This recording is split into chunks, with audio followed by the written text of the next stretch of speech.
Golden State Warriors delikadong team sa playoffs at ang malaking tulong ni Jimmy Butler sa Dubs.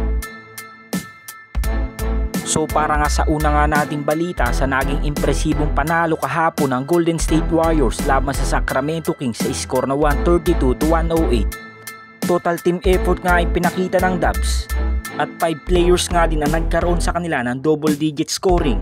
At sa pangunguna nga yan ng tag 22 points ni Buddy Hield at Moses Moody, 20 points naman sa 2-time MVP na si Stephen Curry, 21 points, 3 rebounds at 5 assists naman kay Brandon Podziemski, habang si Jimmy Butler naman ay nagkaroon ng 17 points, 3 rebounds at 7 assists. Well, sa game nga na ito ay halos pumalag pa rin ang small ball lineup ni Steve Kerr laban sa Sacramento Kings. Dahil kung pagbabasihan nga natin ang team stats, halos naging dikit nga lang ang kanilang total rebounds, 39-35. At pagdating naman sa assist ay napakaganda talaga ng ikot ng bola ng Golden State Warriors dahil 40-26 ang naging talaan. Napakatindi din na shooting ng Dubs dahil sa 43 attempts nga nila sa 3-point area ay 20 nga ang pumasok. At naging balanse rin ang scoring nila sa pinta dahil 50-46 nga ang kanilang nagawa sa points in the paint. Bukod nga dyan ay napersa nga din nila ang Kings sa 21 turnovers.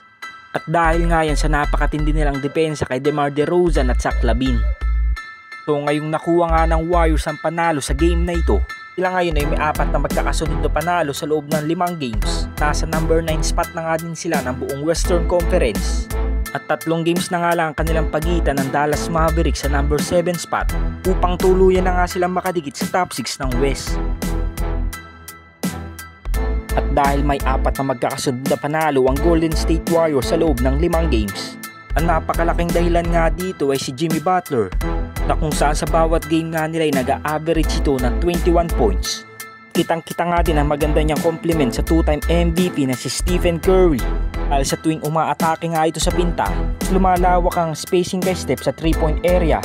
Napakahirap nga din pigilan ng Warriors sa ngayon dahil hindi mo nga alam kung saan manggagaling ang kanilang opensa. Dahil nandyan pa nga kanilang mga shooters na sila Buddy Hield at Moses Moody. At lalong-lalo na sa pagbabalik ni Jonathan Kuminga sa Warriors, mas magiging makalito pa nga ang kanilang offensive game. Dahil kung ikaw nga ang kalaban ng Golden State Warriors, di ka na nga pwedeng sumugal pa na mag-double team sa 2-time MVP. Dahil nandyan na nga si Jimmy Butler at Jonathan Kuminga, plus may Moody at Buddy Hield pa na nakaabang lang sa 3-point area.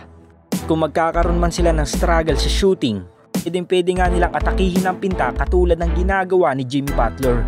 Noon pa man ngayon nagkakaroon na ng success ang Golden State Warriors ngayong regular season, napakalaki nga ng tsansa na makapasok sila sa playoffs.